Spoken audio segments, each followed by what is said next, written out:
नमस्कार, capital TV देख रहे हैं आप। मैं हूं आपके साथ पूजा। आज की सबसे बड़ी खबर यही है कि आज एक बार फिर से पीएम मोदी ने इतिहास रच दिया है। नए भारत का नया संसद भवन, जिसे पीएम मोदी ने देश के नाम समर्पित कर दिया है। एक एक तस्वीरें आपको सबसे पहले दिखाते हैं आज की दिन की, क्योंकि आज का दिन बेहद खास। नए संसद भवन का उद्घाटन हो चुका है। सुबह ठीक 7:30 बजे पीएम मोदी नए संसद भवन में पहुंचे थे। उसके बाद वहां पे पूजा अर्चना की गई। पूरी विधि विधान के साथ पूजा अर्चना के बाद प्रधानमंत्री नरेंद्र मोदी जो है वो नए संसद भवन के अंदर एंट्री करते हैं। उसके बाद देखिए बेहद ही खास तस्वीर। अक्सर आपको पीएम मोदी इसी अंदाज में नजर आते हैं जब कुछ बड़ा अवसर होता है। सेंगोल के सामने पीएम मोदी ने दंडवत प्रणाम किया है। उसके बाद वो अंदर जाते हैं। उसके बाद देश के नाम समर्पित करते हैं नए संसद भवन को। शिलान्यास का कार्यक्रम जो है वो पहले ही पूरा किया जा चुका था। उसमें हमने देखा था कि किस तरह से सर्वधर्म प्रार्थना सभा रखी गई थी, और ठीक उसी तरह से इस बार भी सर्वधर्म प्रार्थना सभा का आयोजन किया गया था। उसके बाद पीएम मोदी ने सेंगोल को ग्रहण तो कल रात को ही कर लिया था। उसके बाद आज ठीक स्पीकर की कुर्सी के सामने सेंगोल को स्थापित किया। तो एक एक जो है तस्वीरें आज की खास वो आपको दिखाएंगे, और आज का दिन कितना महत्वपूर्ण है इसी पे चर्चा के लिए मेरे साथ स्टूडियो में मौजूद है कैपिटल टीवी के editor in chief doctor Manish Kumar. आज का दिन कितना खास? देखिए, आज तमाम हिंदुस्तानियों के लिए गर्व करने का अवसर है कि हिंदुस्तान को अपने द्वारा बनाई गई संसद और ये भवन जितना शानदार और जितना विशाल, और तो और इसमें तमाम भविष्य की ज़रूरतों को देखते हुए आप ये समझिए 888 सीटों वाला लोकसभा, 300 से ज़्यादा सीटों वाली राज्यसभा, ये निर्माण भी हुआ।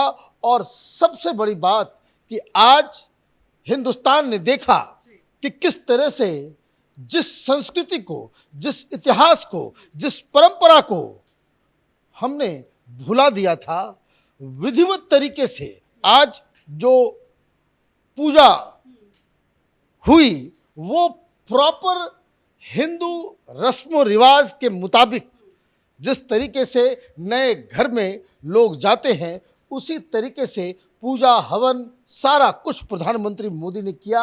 और जिस हिसाब से आप ये समझिए, ये तस्वीरें सदा के लिए अमर हो चुकी है कि जब धर्मदंड, ये राजदंड जब पार्लियामेंट के अंदर इसे स्थापित करना था, उससे पहले आप इन तस्वीरों को देखिए किस तरीके से प्रधानमंत्री मोदी पूरी तरीके से दंडवत हो जाते हैं।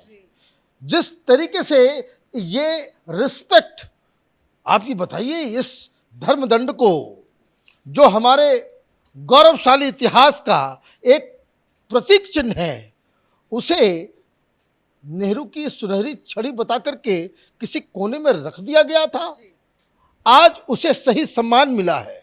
और जिस हिसाब से आप देखिए प्रधानमंत्री मोदी हर अपने इस तरह के कामों में कैसे हिंदुस्तान को एक साथ जोड़ा जा सकता है, उसका वो ख्याल रखते हैं। ये धर्मदंड चोला किंगडम से जुड़ा हुआ था, और आज जिस तरीके से चेन्नई से तमाम साधु संत और इसके आदिनाम वो आए और पूरी प्रक्रिया को जो है इन लोगों ने पूरा किया, वो तो देख के कलेजा एकदम बिल्कुल गर्वान्वित हो गया। अब प्रधानमंत्री मोदी न सिर्फ उसको एक्सेप्ट करते हैं, उसे साथ लेकर के जाते हैं।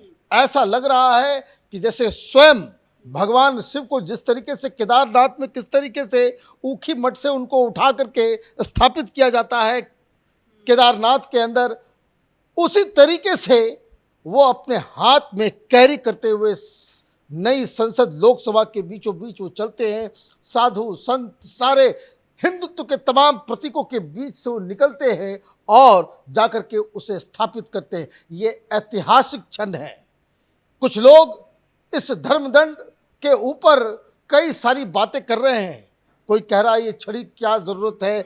ये लोग मानसिक गुलामी, ये दास्ता से ग्रसित लोग हैं। उनको ये समझ में नहीं आ रहा है कि ये प्रतीक न्याय का है, ये प्रतीक स्थिरता का है, ये प्रतीक हिंदुस्तान में रहने वाले तमाम लोगों को, ये जो लोकसभा में जो लोग बैठेंगे, ये धर्मदंड, ये राजदंड उनको उनके कर्तव्यों का एहसास हमेशा दिलाता रहेगा। और इसलिए लोकसभा के स्पीकर के ठीक बगल में उसे स्थापित करके प्रधानमंत्री मोदी ने हिंदुस्तान की डेमोक्रेसी कैसी होनी चाहिए उसकी शुरुआत की। और मैं ये कहूँगा कि आज जो अंग्रेजों के द्वारा दिया गया जो लोकतंत्र का स्वरूप, जिसको हम नेहरू एरा के रूप में जानते हैं, आज विधिवत तरीके से ये नई संसद का सिर्फ शुभारंभ नहीं है, ये नेहरू एरा का अंत है। और इस चीज को जानना और समझना जरूरी है कि जो काम आज प्रधानमंत्री मोदी ने किया, एक तो इनॉग्रेशन हुआ, दूसरा इन्होंने बाकायदा धर्मदंड को स्थापित किया। लेकिन एक और तस्वीरें आप ये देखिए कि किस तरीके से इस नई संसद को बनाने वाले जितने जो लोग, जिन लोगों ने इसमें अपना सेवा दिया, जो श्रमिक थे, उनके साथ न सिर्फ उनसे मुलाकात की बल्कि सबको पुरस्कार भी दिया गया। बाकायदा टेलीविज़न पे मैं देख करके मैं आश्चर्यचकित था, इतनी ज़्यादा एक एक चीज़ को बारीकी से बताया जा रहा था कि ये फलां हैं, ये राजस्थान से आते हैं, ये नक्काशी करने में एक्सपर्ट हैं। एक एक व्यक्ति को दुनिया के सामने आपने इस कार्यक्रम के माध्यम से जो है उनको पहचान करवाया। ये तो कभी हमने देखा नहीं कभी कि कोई भी सरकारी काम के अंदर आप वहाँ जुड़े लोगों को इस तरह से सम्मानित। लेकिन आए वक्त में देखते हैं कि चाहे वो काशी विश्वनाथ कॉरिडोर का उद्घाटन ही क्यों ना हो, वहां पे भी जितने भी लोगों ने बनाया था, जिनको पूरा क्रेडिट जाता है, उसको पीएम मोदी ने सम्मान किया था और आज भी वही तस्वीरें आई। लेकिन जिस तरह से सुबह से ही पूजा पाठ विधि विधान के साथ पूजा अर्चना की जा रही थी, लेकिन उसके पहले ये सवाल उठ रहे थे कि सिर्फ एक धर्म को तरजीह दी जा रही है। लेकिन सुबह हमने देखा, चाहे वो हिंदू हो, मुसलमान हो, सिख हो, ईसाई हो, हर धर्म के लोग आए थे। सर्वधर्म की प्रार्थना सभा का आयोजन किया गया था। ये कितना इंपॉर्टेंट था आज? देखिए, ये बहुत विवाद का विषय बना हुआ है कि सारा कुछ हिंदू धर्म तरीके से किया गया। आपने भी ये सवाल किया, ये धर्म नहीं है, ये हमारा संस्कार है, ये हमारी संस्कृति है, ये हमारे कल्चर का हिस्सा है। यहां हिंदुस्तान के अंदर कई सदियों से अलग अलग धर्म के लोग रह रहे हैं। ये कोई अभी अचानक से 1947 के बाद से हिंदुस्तान सेकुलर नहीं हुआ है। हिंदुस्तान में जो क्रिश्चियनिटी है वो यूरोप से भी पुरानी है। हिंदुस्तान में जो इस्लाम है वो बहुत सारे इस्लामिक मुल्कों से भी पुराना है। हिंदुस्तान तो तमाम अकेला दुनिया का मुल्क है जहां हर धर्म के लोग जो है वो पाए जाते हैं। लेकिन हर धर्म के लोग पाए तो जाते हैं, लेकिन क्या वो हमारी संस्कृति का हिस्सा है? नहीं। ये हिंदुस्तान के हिंदुत्व से ही जाना जाता है।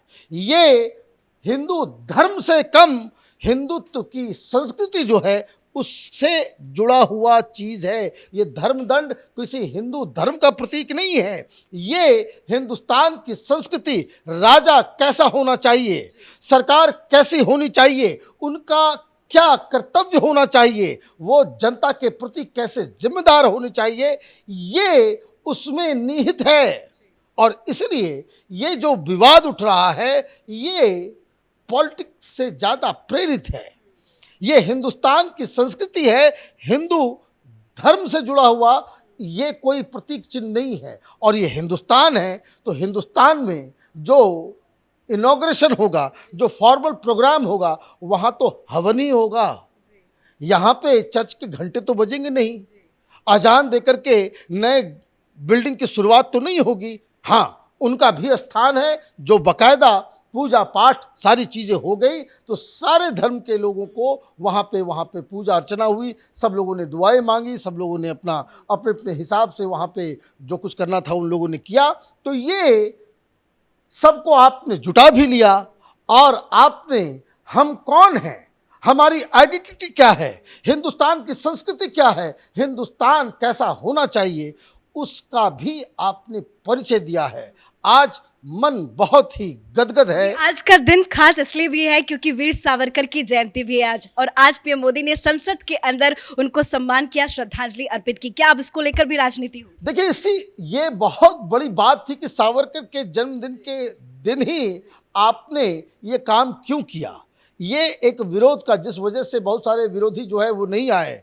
मैं ये साफ साफ कह दूं, हिंदुस्तान में दो किस्म के स्वतंत्रता सेनानी, एक स्वतंत्रता सेनानी वो जो अखबार में भाषण देते थे, उनका स्टेटमेंट छपता था, और शाम में ये जिमखाना क्लब के अंदर वो अंग्रेजों के साथ बैठ के, माउंटबेटन की वाइफ के साथ बैठ के, वहाँ अंग्रेजी ऑफिसर्स के साथ बैठ के ये अपनी शामें रंगीन किया करते थे। दिन भर भाषण और शाम में अंग्रेजों के साथ। ये किस तरह के स्वतंत्रता सेनानी थे? एक दूसरे किस्म के स्वतंत्रता सेनानी थे जिन्होंने अपने जीवन को कुर्बान कर दिया। आप देखिए, सुभाष चंद्र बोस हो, चाहे चंद्रशेखर आजाद हो, भगत सिंह हो, बिस्मिल हो, सैकड़ों ऐसे लोग जिन्होंने अंग्रेजों से लड़ते लड़ते, जिसको कह सकते हैं कि अपनी जीवन की कुर्बानी दे दी। उनके नाम से तो कुछ नहीं चलता, उनके नाम से तो एयरपोर्ट नहीं है, उनके नाम से तो स्टेडियम नहीं है, उनके नाम से हर गली चौराहे में उनके नाम को तो नहीं दिया जाता। तो ये समझना जरूरी है, वीर सावरकर अकेले ऐसे व्यक्ति हैं जिनको डबल कारावास मिला। कैपिटल टीवी इस तरह के इतिहास के पन्नों को खंगालता रहा है।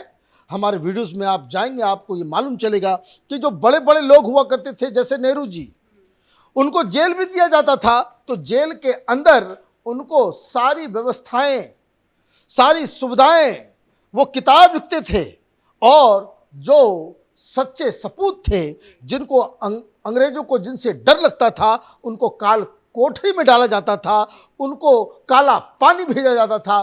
तो इस तरह से जो मैंने कहा कि दो किस्म के स्वतंत्रता सेनानी थे, इसे पहचानना जरूरी है। वीर सावरकर अपने जीवन में बलिदान देकर, कुर्बानियां देकर अंग्रेजों से लड़ाई लड़ने का काम किया है, और आज से बेहतर दिन कुछ और हो ही नहीं सकता। बिल्कुल, राजनीति है वो तो होती ही रहेगी। खैर, कैपिटल टीवी के सारे व्यूवर्स को आज के दिन की बहुत बहुत बधाई, और सर आपको भी बहुत बहुत बधाई। सबको बधाई, आपको भी बधाई, और तमाम दर्शकों को बधाई।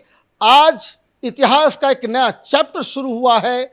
ये नई संसद ये इंश्योर करेगा कि आने वाले दशकों और सदियों में हिंदुस्तान की जनता का अधिकार उस धर्म दंड के निगाह में रहे, ताकि कोई भी सरकार हो, कोई भी नेता हो, वो अपनी मनमानी इस देश पे नहीं कर सकेगा। धन्यवाद बातचीत के लिए। तो वाकई आज का दिन बेहद खास है, और आज आखिरकार पीएम मोदी ने नए संसद भवन का उद्घाटन कर ही दिया। विधि विधान, पूजा पाठ, मंत्रोच्चारण के साथ नए संसद भवन का उद्घाटन किया गया। साथ ही सेंगोल की भी स्थापना की गई है। हालांकि इसको लेकर राजनीति भी हो रही है, तमाम तरह की बयानबाजियां भी की जा रही है, उस पर भी आपको बड़ी खबर बताएंगे। तो बने रहिए कैपिटल टीवी के साथ। फिलहाल कैमरा पर्सन अशोक के साथ मैं पूजा, कैपिटल टीवी।